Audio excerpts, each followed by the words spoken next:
build generational wealth and to be able to transfer those wealth to generation. In history, there are two families that were very rich, the Vanderbilt family and the other was the Rockefeller family. The only thing is, when Vanderbilt died, he didn't put things in place. In your speech, made mention of the life insurance. That money is not taxable. Your paycheck is taxed. If you go buy food, they'll tax it. If you even save it and invest it and make money on it, you will be taxed. Is the only one that is tax-free. The advantage of the IUL or the Index Universal Life Insurance Policy is that. Welcome to the King Obed podcast, the podcast that is set for your personal growth, development, inspiration, and motivation. In today's episode, we want to help you to demystify financial planning, make it more accessible to you, make it actionable, regardless of wherever you find yourself, and also explore investment opportunities as well. With me is a guest whose background is in metallurgical engineering, and he's also a financial specialist. Dr. Charles Abbey, welcome to the King Obed podcast. Thank you so much, King Obed. I really appreciate the opportunity to be here. Thank you. Nice. Yeah, so today we want to break it down for our audience, our listeners, our viewers, the aspect of financial planning, financial investment, and everything, all the mysteries or all the hidden secrets surrounding this all important topic. So starting with you, with your background in metallurgical engineering, how did you transform yourself into becoming a financial specialist? Okay, thank you so much. Yes, I'm a metallurgical engineer. I've worked with some of the Fortune 500 mining companies, but there was always something missing. Okay. Everybody strives to make an impact, and so sometimes when you're in a profession where you don't see the impact you're making, it's very difficult to sort of fit in. And so I, at some point, was looking for something that I could do that could make an impact. And I realized that there are a lot of people who don't appreciate financial information and are not making the right steps towards financial literacy. Okay. So I started it off as a part-time, spare time thing. And with time, it got to the point where I could go full-time into it. So that was how my transition was. It was basically about making an impact and helping people do better than they can. In the metallurgy industry, you make gold and gold goes off to rings and stuff, but you don't really see the impact. Mm-hmm. But I wanted to make an impact in people's lives, and I felt this was the best way to. Wow. So you are on a journey of helping people to more or less grow and also protect and create wealth as well. Yes, that's correct. That's not all I do anyway. Okay. Sometimes I help people with information on national interest waiver and various immigration ideas. But generally, when I look at myself, I'm someone who likes to help. Mm-hmm. So anywhere I can help, lessons I have learned with my life that I can share with people, I'm all for it. Okay. So you believe that financial literacy is a cornerstone for empowerment, right? Yes, it is critical. Even the Bible says money answers all things, right? Yeah. So if you can help people live a much more fulfilled life financially, all other aspects of their life will be opened up. Okay. So based on that, what are the fundamental principles of personal finance that maybe I myself, my audience, any of my audience should, follow as somebody or someone who wants to build a proper financial life? Well, I'll start with my personal financial anthem. My anthem is, it is not about how much you make, Mm-hmm. it's about how much you keep. Okay. And it's also about how hard you make your money work for you. How hard you make your money work for you? Work for you, yes. Okay. And I'll unpack all of it, don't worry. Yeah. And then the last part of my anthem is, it is also about how many generations you can transfer your wealth to. Now, let me break it down. How many generations you can transform your wealth to? Transfer your wealth to. Okay. Good. Okay. Let me break it down. The first statement says it's not about how much you make, but about how much you keep. Yeah. Now, there are some people who make maybe $1 million a year. but they are still in credit card debt. Yeah. What does it mean? It means they don't keep enough. Mm-hmm. They are living above their means or their budget. And so that is not a sound way. Now, the second part says it's also about how hard you make your money work for you. Okay. Now, even when we take sickness and old age and everything, at some point we will all not be able to work. We will all not be able to be the same as we are now. Mm-hmm. So you need to get to a point where money is working for you, or you can pay someone to work for you. Okay. That's basically the second part of my anthem. And the third part is, it is also about how many generations we transfer it to. Kinobet, sitting here today, Yeah. what if when you were 20 years old, your dad gave you a check for $50,000 and said, hey, I did all these savings for you. This is what you can start your life with.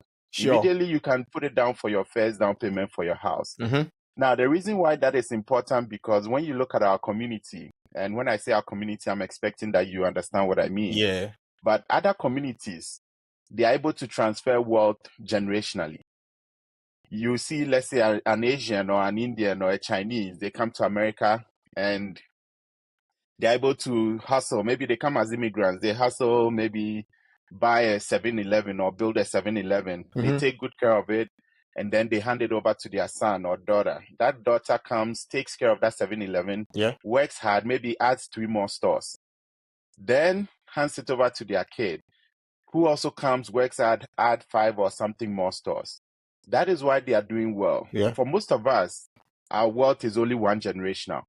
And so I build wealth, I become comfortable, but I don't put things in place to transfer it to the next generation. It ends with And us. because of, say again? Yeah, it ends with us. Yeah. So every generation comes and starts a new journey. But even the Bible says it in Proverbs that what? A good man leaves an inheritance for his children's children's Yeah. children. At least 3 generations. So for me, that is my wealth anthem. It's not about how much you make. It's about how much you keep, Mm-hmm. how hard you make what you keep work for you, and the generations you can transfer it to. Wow, this is really eye opener. It's not how much you make, but how much you keep, and then how harder the money should work for you, and how you are also able to transfer that wealth to through generations, at least 3 generations. Wow. So how do you recommend someone to begin their financial literacy journey? Perhaps someone who does not even know anything about money, because I know that we all see money as the physical thing we have in our hands almost every time. But there are people who do not even know anything about financial literacy. What will you recommend? How would you recommend someone to begin this journey? Okay, thank you so much, Kenobed. This is a great question, and that was also my journey, right? Yeah. Like I told you, I was in metallurgical engineering, and I felt that I could do better in another place. So I Mhm. started learning. So my first tip is to start learning. Now, they say if I have to cut down a tree and I have 100 hours to cut down the tree, Yeah. if I take 99 hours to sharpen my axe, I'll be able to cut down that tree. So learning is the biggest key. Many people have created wealth. Many people have generated sustainable wealth. How did they do it? It's not necessary to try and reinvent the wheel. You might not find a new way of doing it. Yeah. So how can you learn what others have done to shorten the learning process? Okay. So for me, my first recommendation is this book. It's called The Richest Man in Babylon. I love this book. The reason is because the concepts in there are universal. Okay. So with this question, let me also say that I am here in America. I know your audience are international, so I want to state that most of the things I'll say might be only beneficial to people in America for some of the portfolios and things I might talk about. Sure. But this book is universal. If you're in Ghana and you read this book and you follow the principles, you will do well. If you're in America, if you're in UK, everywhere. And it starts by various concepts. One of them is making your money work for you. Mm-hmm. And that's where part of my anthem comes from. So the first key is starting to learn. And the second thing is applying what you've learned. Those are my biggest 2 tips for someone who is starting fresh in trying to learn about wealth and financial literacy. Okay. So you must make an effort to learn. Not an effort. You must learn. You If must you say learn. make an effort, you must learn. Okay. Learning is key. Learning is important. Otherwise, you make mistakes people have made, Okay. Okay. which Okay. might delay your time or your progress. Yeah. So it appears that most of the financial books talks about financial education, and one of the books that I have also read, which is Rich Dad Poor Dad, written by Robert Kiyosaki, it talks about the fact that money is powerful. Money is powerful, but one form of, or the most powerful form of education is financial education. And when you have Yeah. it, you are able to know how money works, to explore the ways money should work for you in order to have that power over it, so that you can build wealth along the line or with time. So it tells the Yes. essence of, being educated, having financial literacy as well. Yes. Yes. Thank you. Great, You're great, right. great, great, great. So you have worked with African immigrants in the US and maybe across the globe as well. What do you think it's one thing that strikes us and that is not making us, financially well or stabilized in our endeavors? Yeah, I have two things actually, and one of them is the inertia to learn. Well, right. So people are not willing to learn because we don't appreciate that learning can be your biggest key. Okay. The second thing also is complacency. Mm-hmm. I know a lot of people who, let's say, they are in Ghana, they are in Kenya, they are in Nigeria somewhere. They are so bent on coming to the US or going to the UK or somewhere for greener pastures. Yeah. But that becomes their limiting target. And so for them, once they arrive in the US or arrive in the UK or somewhere, they feel that they have arrived and Yeah. they All don't right. strive to maximize their potential. So you see people come in and they are doing some normal jobs and they are making okay money. And then it feels like they don't need anything else. I Mm-hmm. have seen so many people like that. And I feel that's one of the biggest limiting factors that makes people not. Me personally, Mm-hmm. I know that coming to the US was the best decision for my family, Okay. but additionally, I miss home. I miss the social aspect of life, Yeah. which you don't get outside. I miss family. I miss being able to have that interaction. And a lot of even the training we had Mm-hmm. came from the social and the extended family. So I miss it and I feel sad that I don't, or I'm not exposing my kids enough to that. Yeah. So for that missing or for that part of my life that is missing, I feel that I have to overcome it with becoming as successful as I can. Okay. So I'm not here to settle. I'm not here to do okay. I'm here to excel. I'm here to achieve the best I can, right? Mm-hmm. And so that is one of the things that drives me. And that's also one thing that I see is missing with a lot of people. Their target is too low. And Okay. they say if your dream is not, or if your dream doesn't scare you, it means they are not big enough. So for someone, his dream is all to come to the US. And so when they come to US, they can buy some jeans and buy some shoes and everything, ride a nice car. Then that is it for them. But I feel, or for most of those people I see, I feel they have potential to do more, Mm-hmm. but they just relax where they are. Wow. Wow. So how the problem with us, as you've stated initially, is that when you compare us to other people, like maybe those coming from Ghana, Nigeria, those African countries, we are not able to transfer wealth to generations. Yes. And so how can we do it per your experience and how you've been able to help some of these African immigrants? What is your advice to them? How do you advise them to be able to transform those wealth they are building to the next generation? Thank you. Thank you so much. Again, it starts with learning, right? So if you're here in the US, there are some specific rules that come into play when, let's say, you die. Yeah. And so you need to know about those rules. If you're in the UK, you also need to learn what happens there when maybe you have money and you die. Mm-hmm. Now in America, there's something called probate court. And Kinobed, if you attended school in Ghana, we had a system like that called the interstate succession law. Yeah. Basically, it was a law that the government made to help distribute someone's assets when they passed. Mm-hmm. Now in America, there's a similar system. That system is called the probate court. Now, because credit is so accessible to people in America, they know that by the time some people are dying or die, they might have a lot of debt that they've not serviced or finished paying. Yeah. Now, it's not just for that reason, but the other reason also is there are people who, let's say for this year, I have paid my taxes for 2023. Okay. But I haven't paid my taxes for 2024 up till August, where I am at now. Mm-hmm. So the problem is, once someone dies, the government wants to make sure that you pay your estate taxes, you pay your normal taxes, you pay all those things. So that is one of the things that a lot of people don't know about. But if anyone passes, unless you have the necessary things in place, all your accounts are going to be frozen. Okay. So, for example, your checking account, your savings account, all those things will be frozen. And it is frozen for sometimes a year, sometimes 2 years. Why? They want to be able to give enough notice to the banks and financial institutions and say, hey, Kinobed passed. Any debt that he owes you, bring it forward. We are about to settle his estate.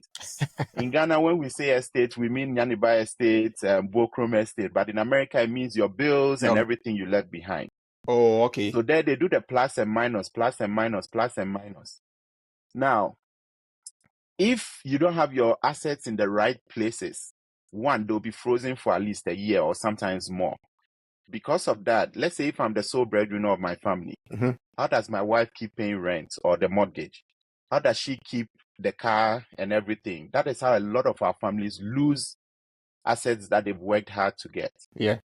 So the problem with that is, even if you have money, or your wife or your spouse or the people you leave behind have money, part of the cost of probate is borne by you. So imagine you have, and a typical example was Chadwick Boseman, Wakanda Forever. Yeah. He had $3.8 million in his estate. By the time probate court was done, his wife got $1.15 million. His mom and dad got $1.15 million. $1.5 million went to the government, estate taxes and all those things. And then about $900,000 of that was probate court fees. So imagine you are the one paying for probate court to do the plus and minus on your estate or on your property that you left behind. Now, the other problem with this is, again, even if there's enough money, after they've frozen all these accounts and released it, this is why you see a lot of people on GoFundMe, especially our community. When someone dies, GoFundMe to send the body to Ghana. Why? The assets are frozen. And you ask yourself, for example, me, I do a really good job. I make sufficiently good money. Mm-hmm. But when you see my face on GoFundMe, you begin to wonder, did he not save or invest? Like, how come such a prominent person is on GoFundMe? Yeah. It's just lack of knowledge. Not that they didn't have money. It's just because the assets are frozen, and it's just because he didn't know about probate to secure himself. So one way you can protect yourself is to put your money in places that doesn't go through probate. Okay. One good example is an annuity. Another good example is a life insurance asset. And when we say life insurance, everybody thinks about death. Yeah. But it's not. There's a type of life insurance that you can use while you are living and save and invest monies in there. Now, another thing you can do is a trust. And let me use this opportunity to educate people on trust. Mm-hmm. A lot of people confuse it and think, if I just do a will, I'm fine. A will is good. Your assets will still go through probate, and after probate, they use a will to determine that you left a house for Kinobed, you left a car for Charles. Yeah. So it still goes through probate and all the problems with probate. One helpful way is to do a trust.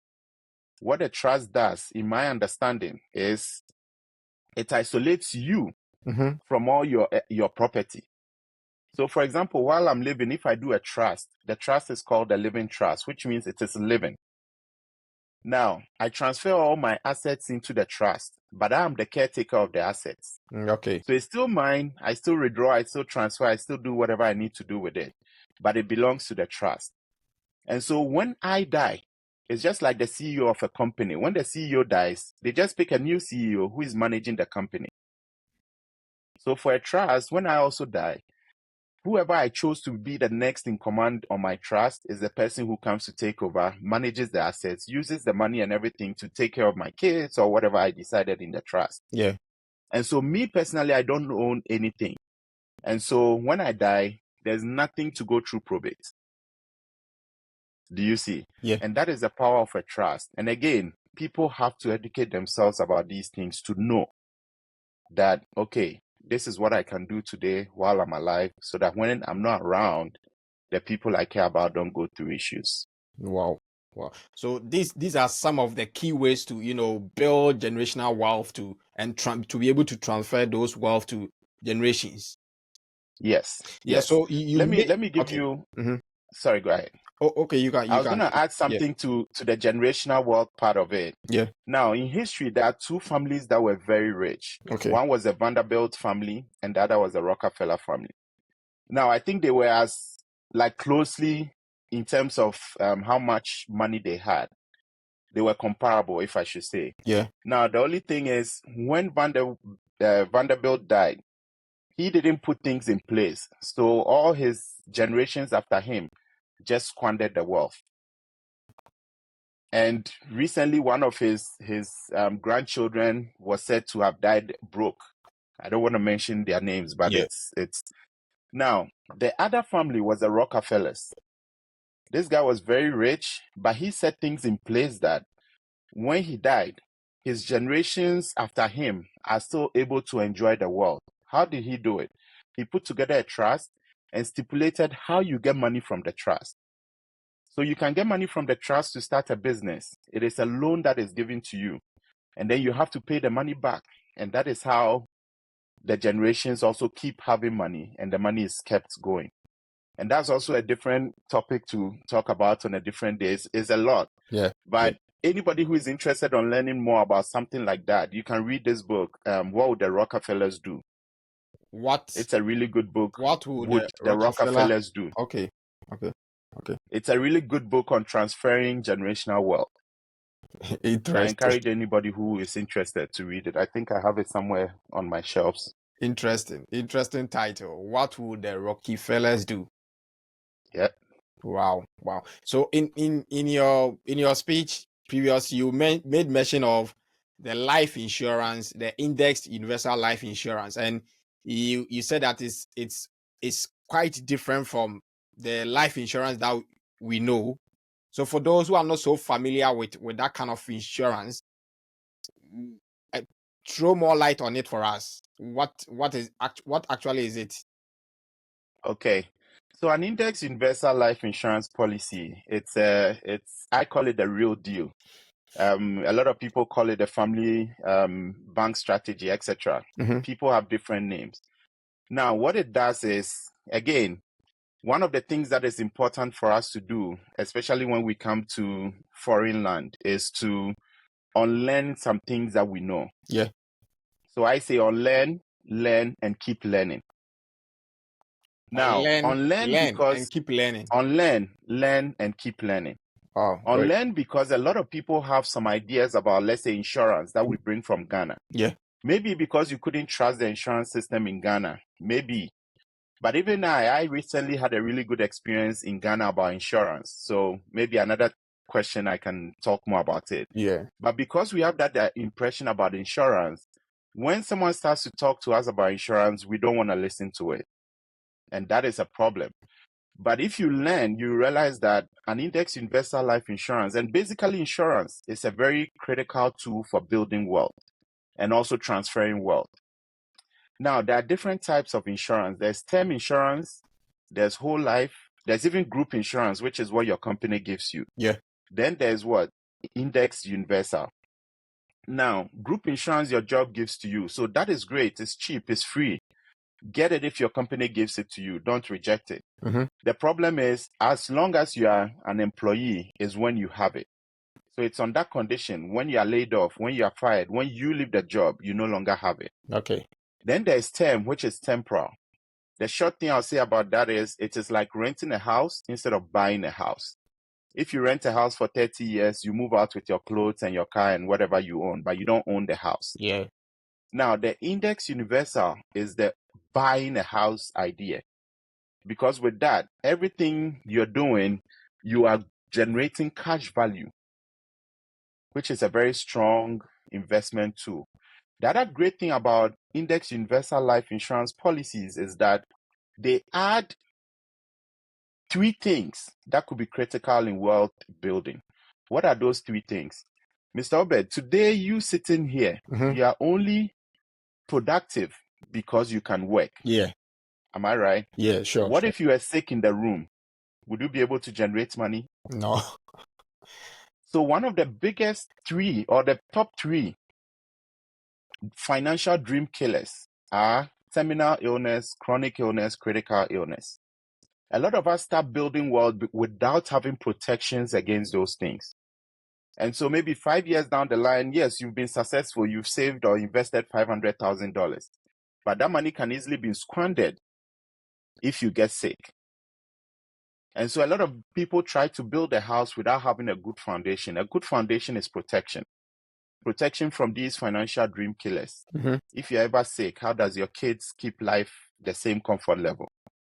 Then the other side of it that is very beneficial is the fact that life insurance generally is tax-free. So when someone is taking money from their life insurance policy, depending on how they structure it, they can take that money tax-free. Yeah. It grows tax-free, right? And they can transfer it to their kids tax-free, no estate taxes. Additionally, it doesn't go through probate. The probate court we talked about. So if you have money in a life insurance policy and you should pass, what does it mean? It means that your wife can take that payout and be able to keep the family running. And that's a very powerful tool right there. Now, in addition, there's also various other benefits to it. Like some of these elite people, when they have a kid from 0 years old, they start something like this for them. Okay. And that's what we call the $1 million baby. So yes, it is very powerful. It has 62 advantages. 62 advantages. 62 benefits and advantages. Wow. We cannot list all of them here. Yes. But that is where we go back to the learning. You have to make a move to learn and know what these things are and how you can use them. Okay. Right. Okay. Can you share just few of the benefits or the advantages for us to also know, so that if anyone is listening or watching can take a key message from it to move on to maybe subscribe to that? Okay. Yeah, so when we talk about it, the key thing that people have to realize is that it depends on how you structure it. Yeah. And this is where using professional advice, and I'm not doing advice for myself, but Sure. using professional advice is important. A lot of us want to skip professional advice and we make a lot of mistakes. I used to be there. I used to always want to figure things out myself. But you have to ask yourself, whatever this person knows could be way more beneficial to you. And there might not be a way that you could find it out by trying to learn on your own. But anyway, if it is structured properly, the first advantage is it grows by compound interest. Okay. All the other accounts in the US, I don't know about the UK, but all the other accounts in the US, most of them don't grow by compound interest. And the ones that grow by compound interest, sometimes they are interrupted. For example, the volatile market or the stock market. Yeah. It goes up, you are compounding. When the market goes down because Joe Biden won or lost an election or whatever, Yeah. you interrupt your compounding. So that's advantage number 1. Advantage number 2 is probate court-free death benefit. That money does not go through probate. Advantage number 3, tax-free death benefit. That money is not taxable. Now, someone says that the only sure things in life is what? Taxes and death or something. In America, every money you make is taxed. It's taxable. Your paycheck is taxed. Whatever is left, if you go buy food, they'll tax it. If you do this, if you even save it and invest it and make money on it, you will be taxed. Life insurance is the only one that is tax-free. Advantage number 4, terminal illness. People don't want it to happen, and we all pray it doesn't happen. Yeah. But there are people who have it. So are you protecting yourself when that happens? You have a solution or a plan to it. Advantage number 4, terminal illness protection. 5, chronic illness protection. Anybody living should be able to do 6 things by themselves. And that's why we can be productive. You can eat by yourself, dress by yourself, bath by yourself, control your bowels by yourself, move from one place to the other by yourself. And if you cannot do any two, you are considered chronically ill. Wow. Your life insurance takes care of you. Advantage number 6 is critical illness. AIDS, stroke, cancer, heart attack, depending on the company and how you structure it, it takes care of you when you are critically ill. Advantage number 7, you can have access to your money in there, either as a loan or as a withdrawal. Wow. Advantage number 8, you can set it up so it's on autopilot. It keeps growing and working hard for you. Advantage number 10, never run out of money or income for life. You can structure a life insurance policy well so that it provides you income for life. What do I mean? Now, if I retire today at 65 and I have $500,000 and that's all I've been able to save in my life. Yeah. If I take $50,000 a year, how many years would that last me? 10 years. But what if God blesses me and I live 20 years after retirement? It means I'm going to be broke at some point. Yes. So whatever plan you have, you need to make sure, unless you are planning to be a burden on your kids, but whatever plan you have, you need to make sure that you never outlive your money. And when you structure an IUL really well, and sometimes whole life policies, or it could generate, or even annuities, it could generate income for you all through your life. And that is very powerful. Wow. And then the last advantage out of the 11 is $1 Million Baby. This is a way you can, you can save towards your kids' college. And so you set it up in such a way that you decide how much they should have maybe by age 18. And I know a lot of people say, okay, yeah, I'm saving for my kids through 529. All those are good. But the problem with 529s are sometimes it would disqualify your kids from getting a need-based scholarship. Because a 529 is for the needy. So if your kid has a 529, the scholarship is for the needy kids. Yeah. So if your kid has a 529, they do a search that they call the FAFSA search. That search will bring your 529 into the records. And then what they'll say is, this money is for needy kids. So if your dad has made a 529 for you, it means you don't need it. We'll take it from you and give it to another kid who is needy. But remember, you were saving that 529, starving yourself of money and enjoyment and comfort. Yes. Because you want to make sure your kid can go to school. So if he qualifies because you push them hard to study hard and everything, I would want to enjoy it. So a 529 can be a challenge in that sense. Another thing is also, sometimes they are state-based. So if I'm living in Utah and I'm doing a 529 in Utah, and my kid is so brilliant, he wants to go to school in MIT, I have a problem. But sometimes also, Kinobet, there are some kids who are very talented, maybe physically or artistically. Yeah. So they are like, I don't want to go to college. When you have a 529, you have a problem when the kid doesn't want to go to college. Yeah. Because all the tax savings you gained is now due and you have to pay it. So these are the 11 advantages of an IUL or an Index Universal Life Insurance Policy. Reach out or try to find out more for yourself. Try to learn. But even when you are learning, there are some places that I don't recommend you learn at. Yeah. Google is not the best place to learn.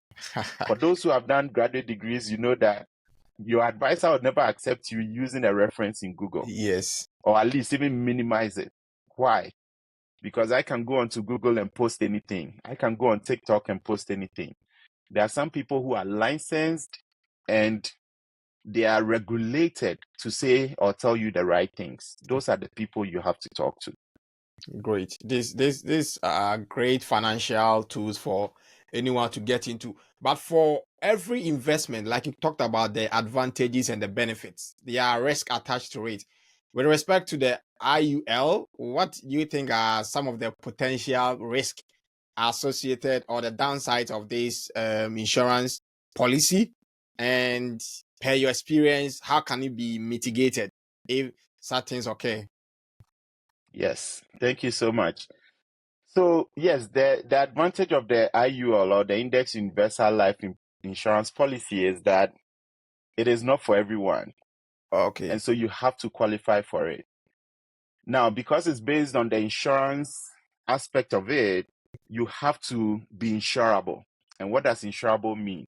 It means that your driving records should be good. Mm-hmm. If your driving records is not good, it means you live a risky life. And because there's a death benefit attached to it, what happens? If you live a risky life, it means there's a higher chance that you might die or whatever. And so the insurance company wants to reduce their risk. Yeah.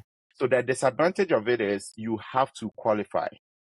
And to qualify, they check your driving records, they check your citizenship status. And it doesn't mean non-citizens cannot do it. You have to be here legally. Yeah. So even students can do it, everybody can do it as long as you are in the country legally. Then they check your health records. So if you already have some pre-existing conditions or you are on some prescribed medications. Now, I am not able to tell who and who would qualify, but it's the underwriters who determine. Okay. So that is the main disadvantage. The other disadvantage that people find it hard to take is the fact that the index, Mm-hmm. when you understand how an index works, they give you a floor and they give you a roof. Now, what does that mean? When you compare that to the stock market, your money is in the stock market. And so if the stock market is up, you gain. Yeah. If the stock market is down, you lose. But with the index, they compare it to the stock market. And so anytime the stock market is down, you fall on the floor and you never go negative. Now, when the stock market is up, you can get up to the cap. So some people complain that, well, if the cap is 12% or 13%, Mm-hmm. in a year when the stock market is 20%, I lose out on the 7%. But what they don't realize is that you are also being protected from going negative and losing money. Yeah. So when the stock market is negative, you fall on zero, which means that year you are still on what you made previously and you don't lose any part of it. Now, let me give your listeners and viewers an assignment. Just take a bunch of numbers. Okay. And find the average. And then add one negative number to that numbers and see what the average now becomes. Mm-hmm. And then replace that negative number with a zero and see what the average becomes. You realize that the negative affects you way more than a zero. Okay. So that is very powerful because never losing money is way more powerful than gain, lose, gain, lose, gain, lose. I like to give this example. For those of you who maybe might know the geography behind this, let's say if you are in Accra and you are going to Kumasi and you get to Nsawam and you are tired, what do? Do you sleep? Rest. Yeah. Rest and then continue the next day. That's what you do. Nobody goes back to Accra to start the journey again. That is what happens in the volatile market. You go up by, let's say, 10%. Yeah. Then the market loses 5%. You come back. Then you climb up again. You come back. Now, financial advisors will tell you, oh, stay in the market, you will recover. Let's say it takes you 2 years to recover. Fine. Most people don't recover. But even if you recover in 2 years or even a year, you've lost a year that your money could have been growing. Yeah. And that's an opportunity cost. But you see, that is what the media makes popular. And so a lot of people are going down that route. I would tell you, and even just do the maths, never losing money is a far more superior power than gaining and losing. Gaining and losing. Like a swing. The other last thing I'll say about the variable market is, or the stock market is, for me, I have observed that anytime the market goes down, what happens? The next year, it comes back like high. Why is that? It's just to keep you in the system. It's just to keep you in it and keep that hope alive. Oh, I'll recover. To sustain your interest. To sustain your interest in it. But the problem is, just look at this. If you have $1,000 and the market goes down by 50%, how much do you have now? You have 500 now. You have 500 now. Now, even if the next year the market goes back up by the same 50%, you still have now the same... 550%. How much will you have? You still have 750. Yeah. You have 750. You will not have 1,000. Yeah. Because now you have 500 growing by 50%. Mm-hmm. You have 750. So it means over the 2 years, you've lost 25%. From $1,000, you have 750. Wow. But when you do the arithmetic maths, that is what? 0%. So as financial advisor will tell you, oh, the stock market has actually performed what? 0% in 2 years. If that is the case, you should have had $1,000. But now you are right? losing. But now you are at negative 25%. Yes. So anytime the market loses 50%, you need 100% for the market to jump back to where you were. Not to even talk of growing after that. That is why anywhere you put your money where there's a risk of losing your principal, I don't recommend it. You don't recommend. Okay. I don't recommend it. Now, a lot of people go around and say, oh, Warren Buffett is also in the stock market. Yeah. Robert Kiyosaki is also in the stock market. The Donald problem Trump, is Donald Trump is in the Donald stock market. Trump. Good. The problem is Elon Musk, all those people, right? Yes. The problem is the money they have in the stock market is disposable money. It's money that if today they get a call that the market has tanked 0% and they've lost everything they had in the stock market, they'll be fine. Okay. But is that the same with you and I? So for me, money that is important to you, retirement money you are saving for your kids' college, you should never put it in anywhere that you have the risk of losing your what? Your principal. It's just like Vegas. When I'm going to Vegas to gamble, I would never use my rent to gamble because there's a chance I'll lose, there's a chance I'll win. Yeah. If I win, that's great. But if I lose, will I be homeless the next month? No. But when you've paid your mortgage and everything, you have some $200, you're like, okay, let me take the risk because in tree we say Usra windy, right? Yeah. Let me take the risk because you have to take the risk to win. So that should be money that is disposable. Money that if you lose, you're okay with it. Okay. And so if you go and you lose, great. If you win, also great. Okay. But a lot of us are putting money that is important to us in a place that is a gamble. Okay. That you have the chance of losing your principal. Is it a matter of, when you take the highest risk, you are expected to have a higher income or higher profit as well, or interest? So risk is proportional sometimes to gains, right? Yeah. But smart investors make calculated risk.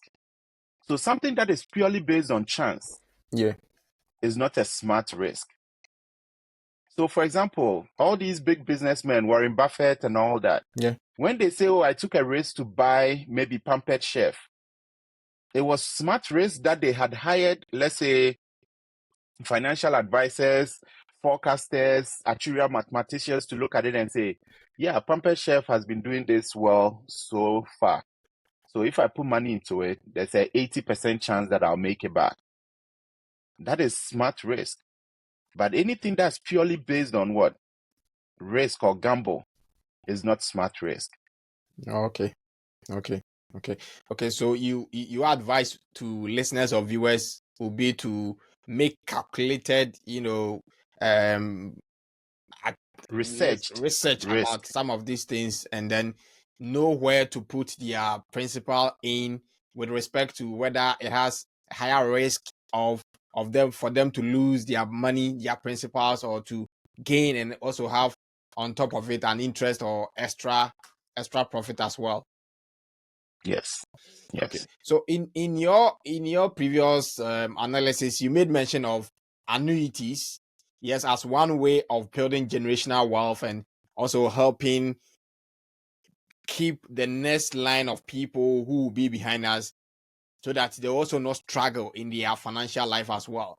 What are these annuities and how do they fit into a comprehensive retirement policy or plan?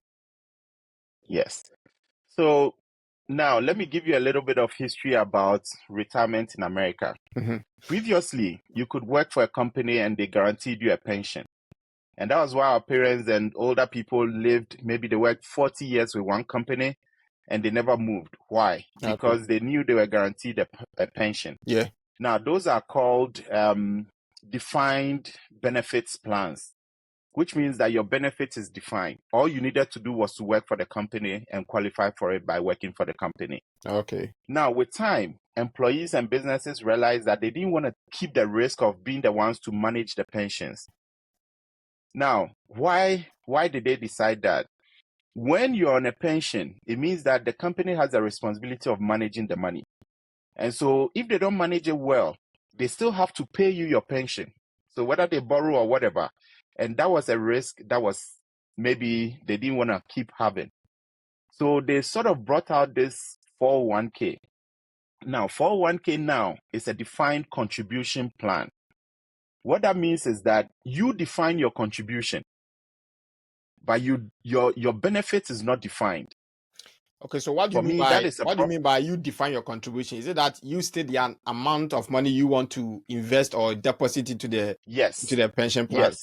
Yes. Okay. Yes. Okay. So you decide how much you want to put into the pension plan. And for them to help us to accept this plan more, they sort of were like, okay, if you decide to contribute 5%, we'll add 5%. But the problem with that is, in the first case, which is the defined benefit plan, it was a job of the company to manage the money well and be able to pay the pension.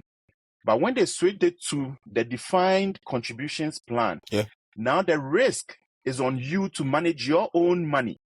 And that is a problem. Why? Because not all of us are money savvy.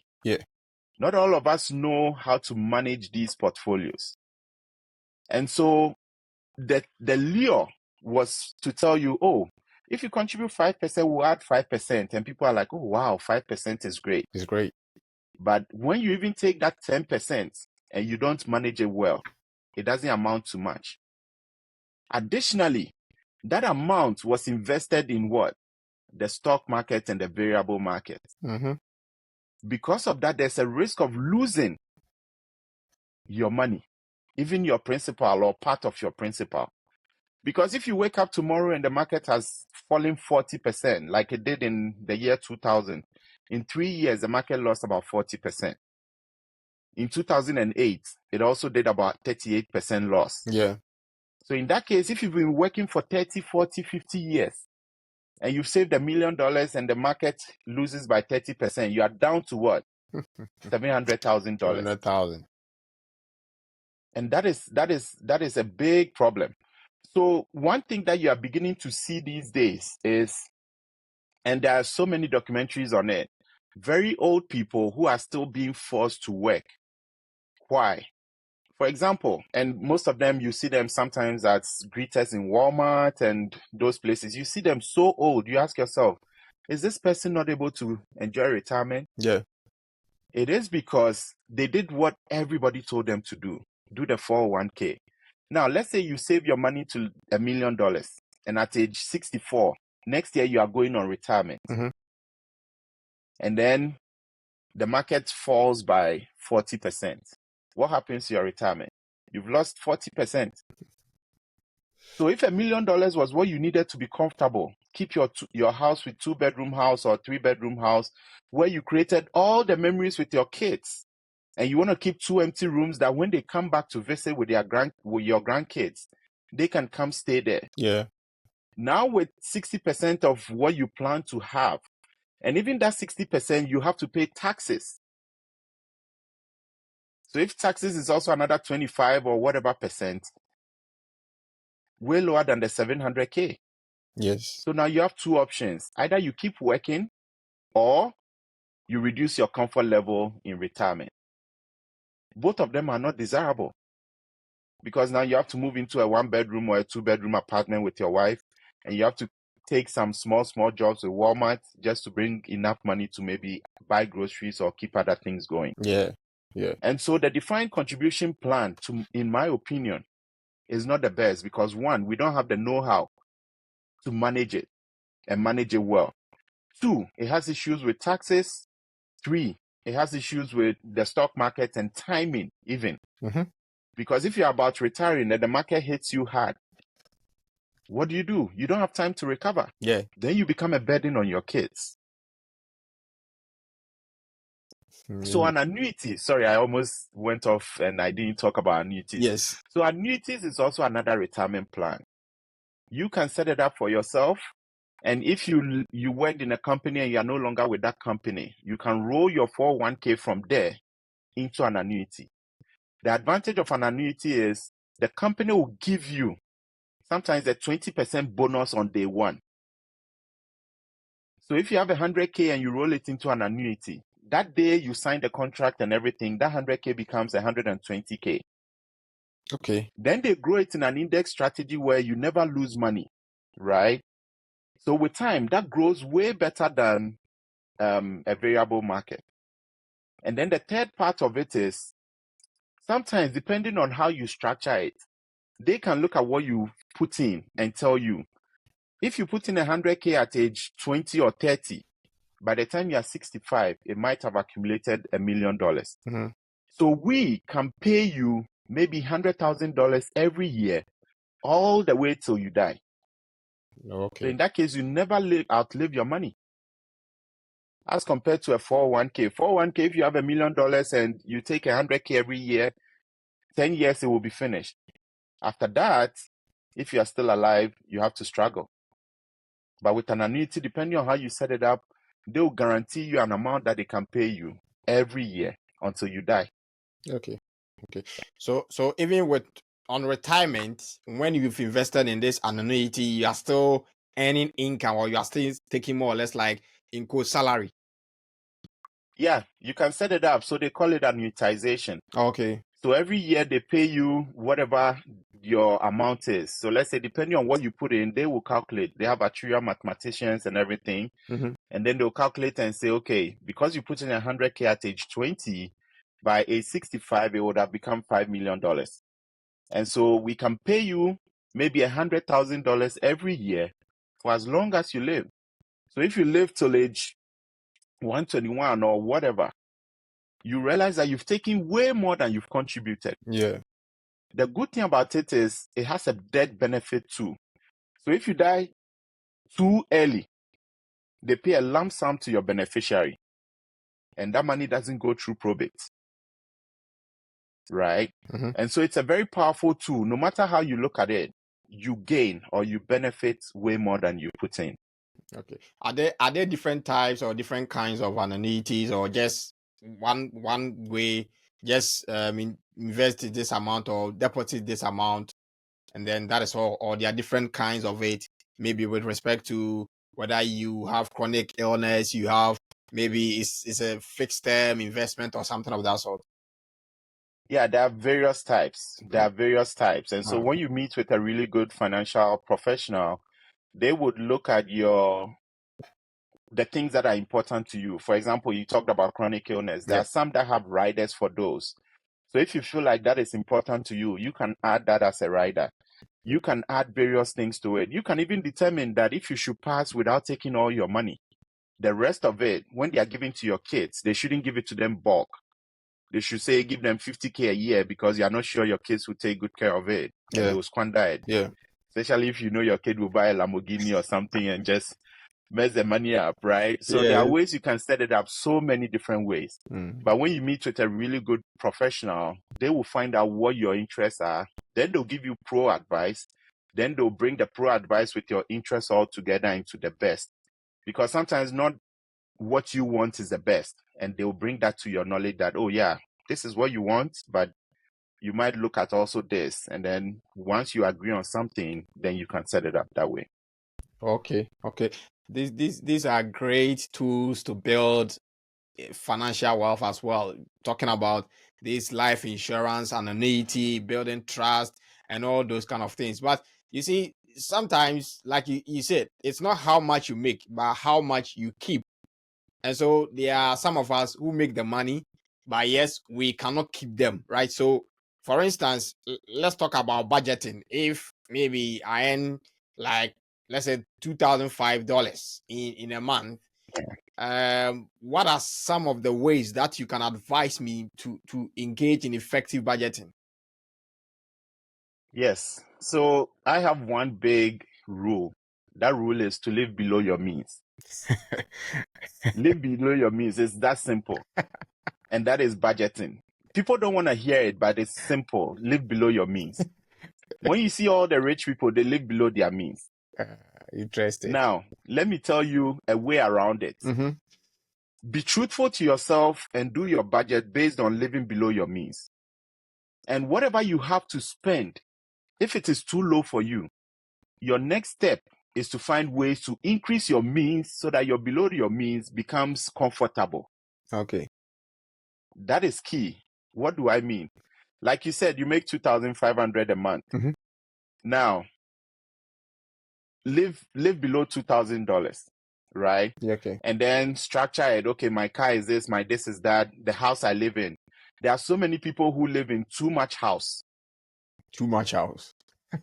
Yes, you have very little kids, and then you have like 5-bedroom house, and you have like 3 or 2 rooms vacant at any point in time. That is too much house. Now, I will tell you, when I was growing up, and that's part of the reason why I'm very modest. When I was growing up, I'm not saying that was the best, Yeah. but all of us 4 kids, we lived in the same room till we were sufficiently maybe adolescents or whatever. Some went to high school, etc. What I realized is that helped us to learn how to live with people in our personal spaces. But these days, what is happening? We all want each of our kids to have their separate rooms. Yeah. That is great if you can afford it. But you see, it makes people not learn how to live with people in their personal spaces. And that's part of the reason also, in my opinion, why there's a lot of divorce. Because you have a kid who grows up all his life living in a room by himself. Even sometimes he can lock his parents out when he says he's angry because it's his room. Yeah. Get out of my room, that kind of stuff. Yeah. So they are never used to living with someone in their close space. And so when they get married and now you have someone in their space and all the romance goes away and stuff, now it's hard for them to accept that. Yeah. But that's a different topic. Right. So some people live in too much house. Some people ride in too much car. And it's the same concept. If you don't need a car, like you have a small family and you have like a 7-seater or 8-seater, and every time it's just 2 or 3 of you in the car, it's too much car. So you have to live within your means and also be prudent. Now you have $2,000 to spend. And because of your budgeting, maybe you can only spend $500 on groceries. If that is not enough, instead of increasing it to $700 because you want to live comfortable, I would say find a way to make money to make up for the $250. That makes you start to think about income generating activities. Mm-hmm. That makes you realize that you need multiple streams of income. Yeah. But the problem, especially here in America, is credit has become so easy to get. And so your means tells you should live within $500 a month. But because you want to have that extra fries or go out once a while to eat, you swipe credit card. That credit card is 20-25% APR. So you are spending money you don't have. And that reduces how much you can save. And that becomes a problem. A friend of mine, or a mentor of mine, Mr. Daniel Fombo, says, we like to spend money we don't have to buy things we don't need to impress people who don't care. And that's the life a lot of people live. And especially because credit has become so easy and cheap and accessible. People spend money they don't have to buy things they don't need to impress people who don't care. And that is a problem. So budgeting, my only rule is live below your means. And if your means is not comfortable for you, challenge yourself to make the difference up. Don't increase your means.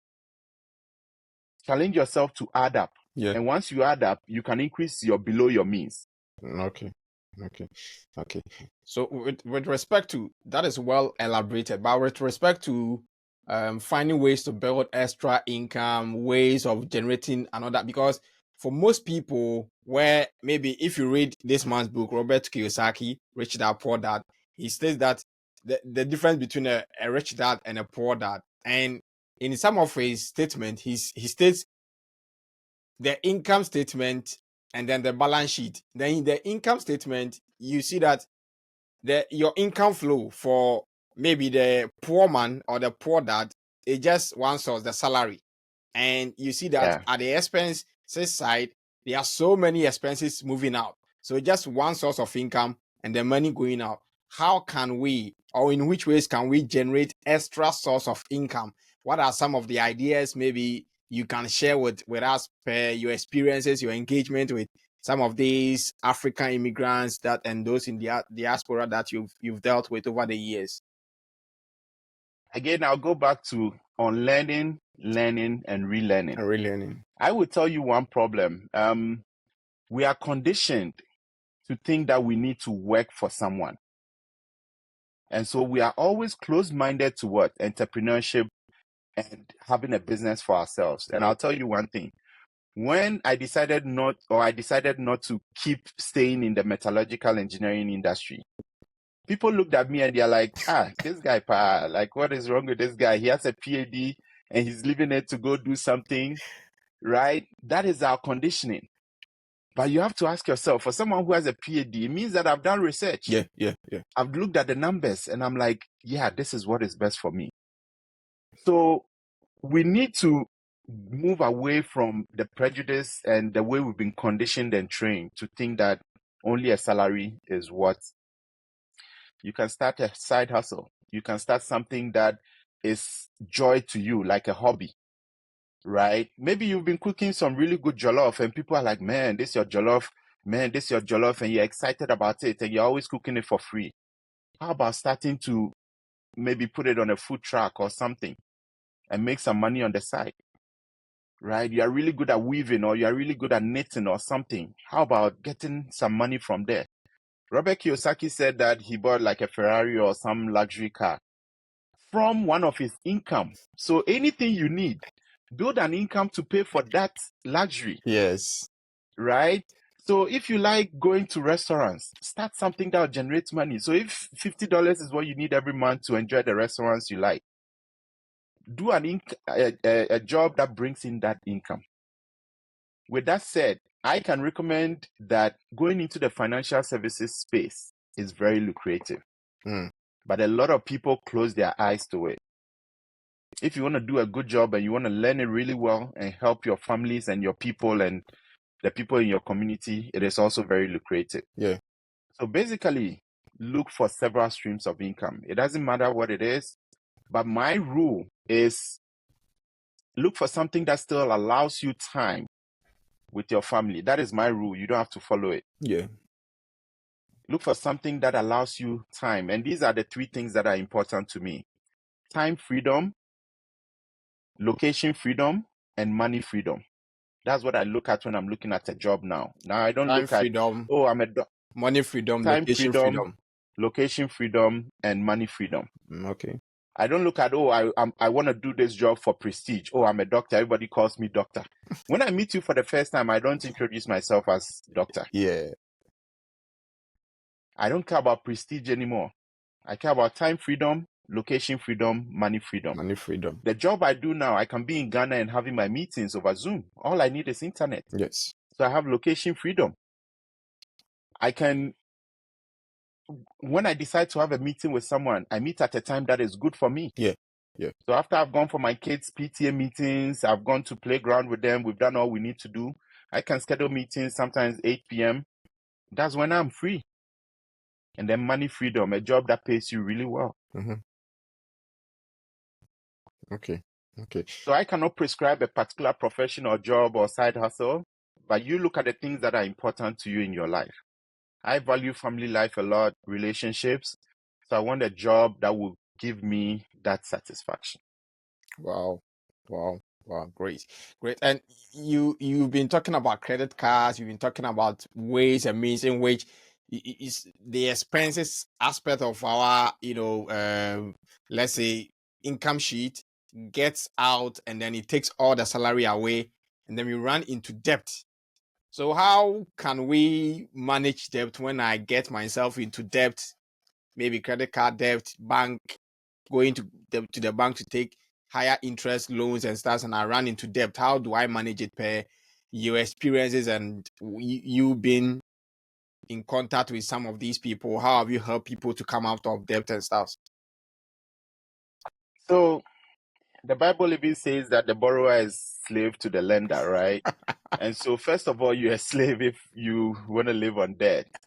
So it's really not a good thing. There are Okay. people who say, oh yeah, I can use credit card, get the points, use it for vacations and stuff. Yeah, If you are good at it and you can do it well, great. it's good. But even those people, it means that they have the money to pay everything they spend on the credit card because they spend it and they pay it before the statement period. And so they don't pay the interest. Interest. Yes.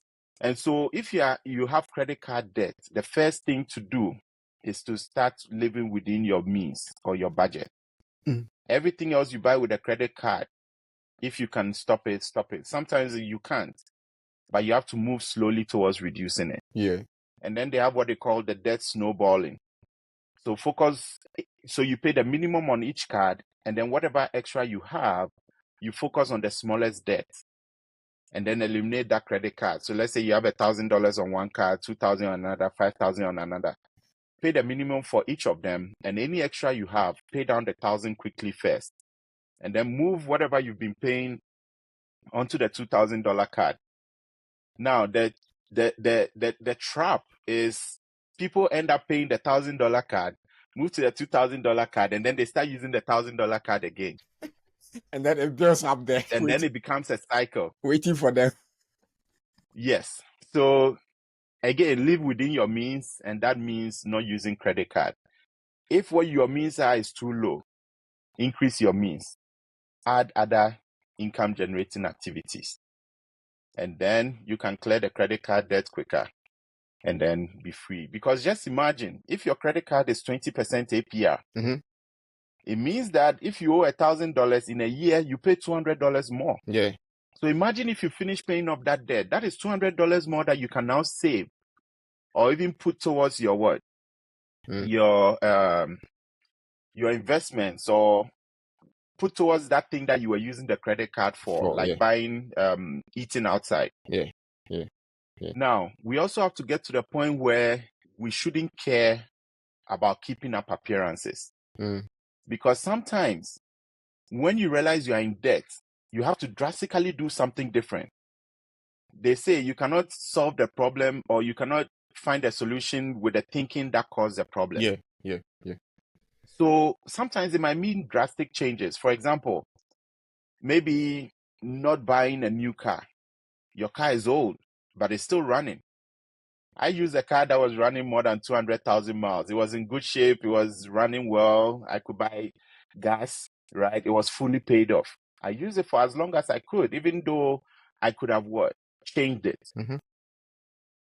The only reason I changed it was because I moved to a new state and they required emissions inspection, and the car failed emissions. Okay. But it was a comfortable car. It took us everywhere we wanted. It was reliable and everything.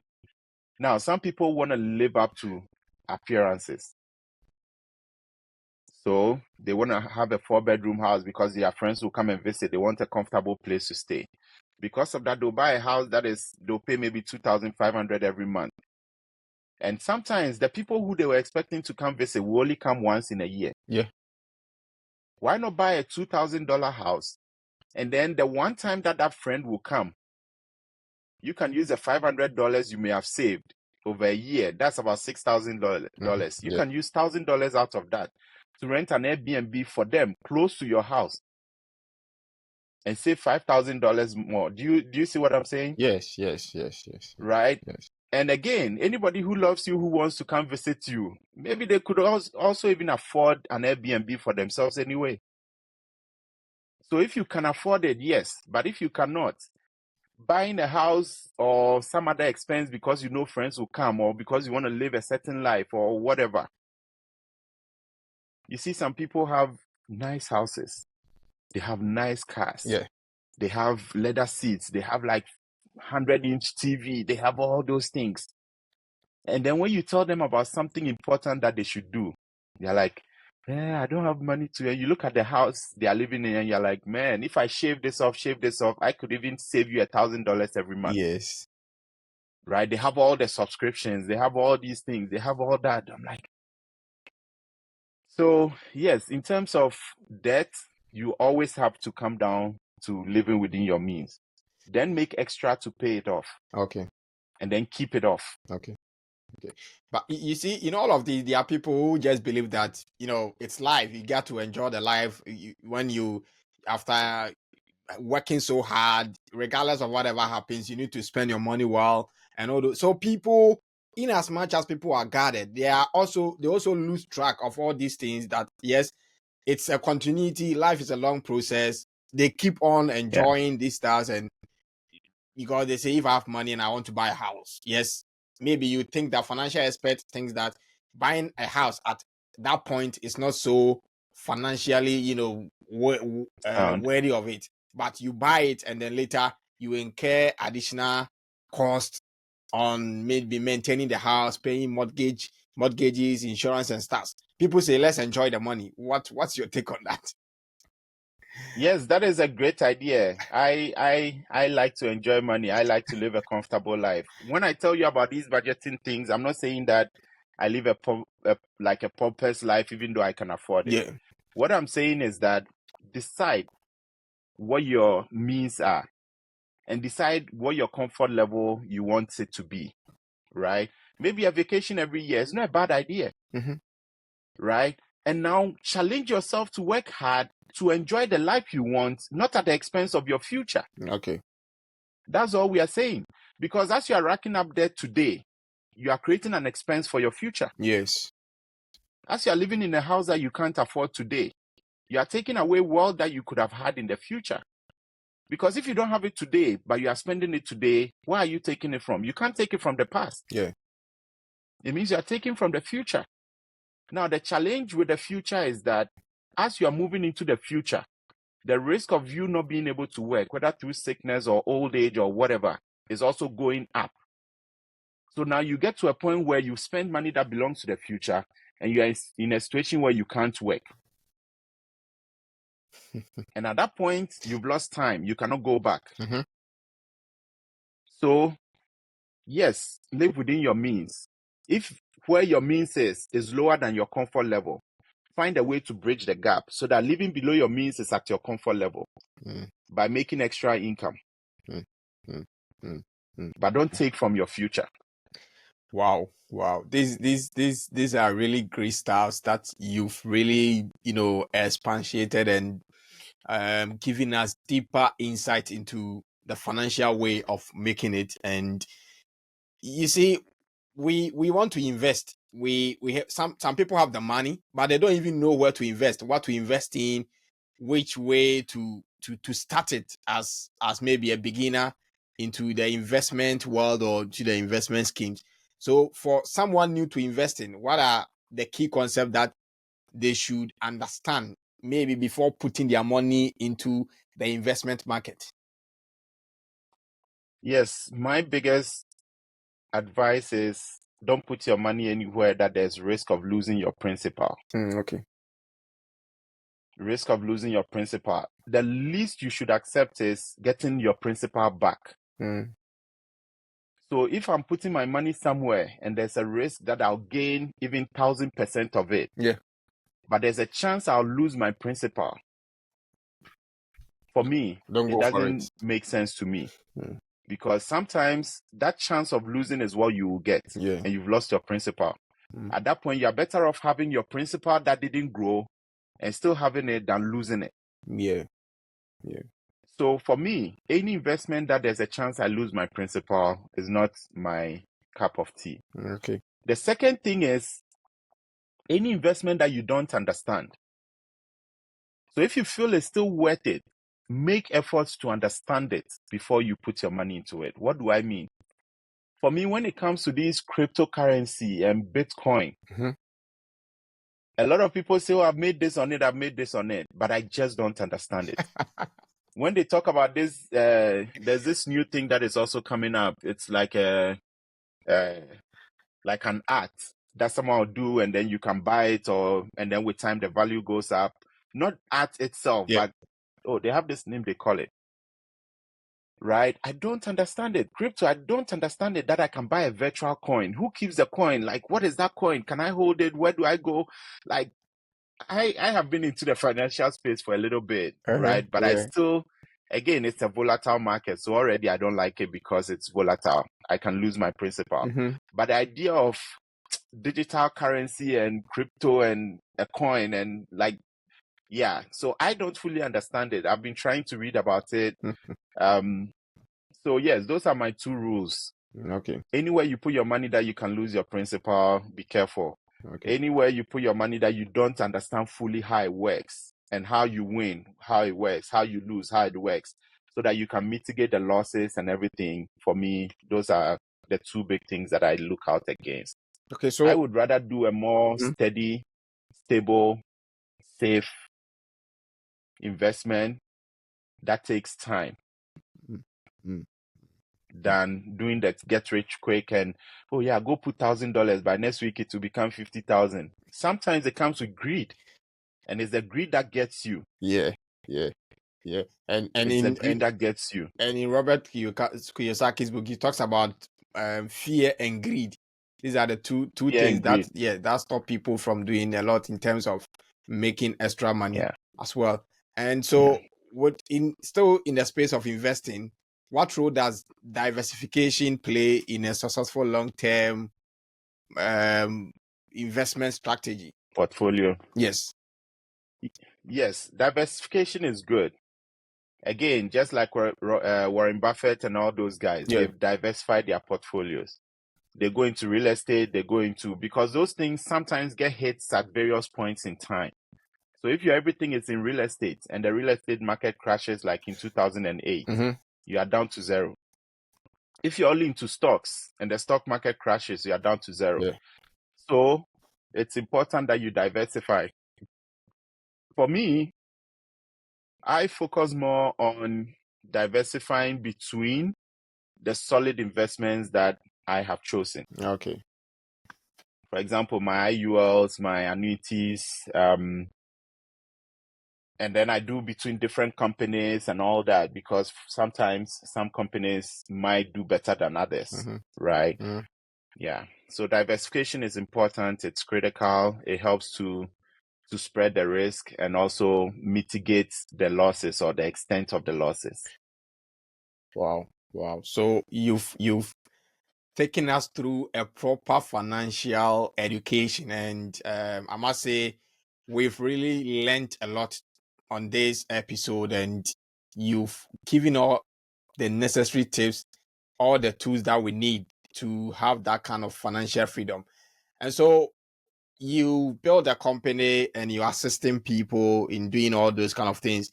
Which are the various ways for us to connect with you if maybe any of the listener viewers who want to have a further encounter with you to give them more tips about this? Oh, Kinobed, thank you so much. I really appreciate you giving me the opportunity. My business name or my entity name is Persistence Key. Okay. Why? Because persistence is key. Okay. So www.persistencekey.com. That's my website. Okay. You'll find all the information about contacting me and everything. I'm also on Instagram as Persistence Key. I'm on TikTok. I'm on Facebook. Yeah, you can reach out. Some of those social media sites, I don't post on them as often as possible, but you can still reach me on them. Just send me a DM or a private message and I'll reach back out to you. All right. If you give me your number, I'll call you. Send me an email, I'll respond. I'm here for you. Okay. You are on LinkedIn as well? Yes, I'm on LinkedIn as well. You can find me as Charles Ebenezer Abbey. Okay. And I also have a page for my business called Persistence Key. Yeah. Great. Thank you so much. So what will be your final words to myself, the viewers, and then the listeners and everything about all this stuff, your final words, so that we wrap up? Okay. I just want to appreciate you for giving me the opportunity to talk about things that I'm passionate about. Okay. I really appreciate you and appreciate it. I also want to appreciate Kwabena Sariba for connecting us. But my last words are, it is your responsibility to understand how money works. It is your responsibility to understand how to make it work for you. Yeah. Learning about money is part of taking care of your family and the people you care about. So today, my advice to everybody is to try and learn. And it's not hard to learn. Some people say, oh, I'm not good at finances. No, you can learn it. If you find someone who is good enough, they can break it down for you and you can understand it. Okay. So that you are making the choices for yourself, not someone telling you what to do. Because everybody's situation is different. Always find a tailored approach to your situation. Thank you so much, King Obed, for the opportunity. I really had a great time. I enjoyed the time. It went by pretty quickly. Yes. Thank you so much for coming on board. This is the King Obed podcast, and today we've really learned a lot from, how Dr. Charles Abbey zoomed from being a metallurgical engineer into the financial space, and how he's helping African immigrants and those in the diaspora to, have this financial backing as well. So we've really learned a lot, and you can connect with him wherever you find yourself so that you can build this financial wealth for yourself, for your generations, as we've spoken about today. So thank you for coming. And this is the King Obed podcast. So until the next episode, see you, and let's be on the lookout for greatness. Bye bye.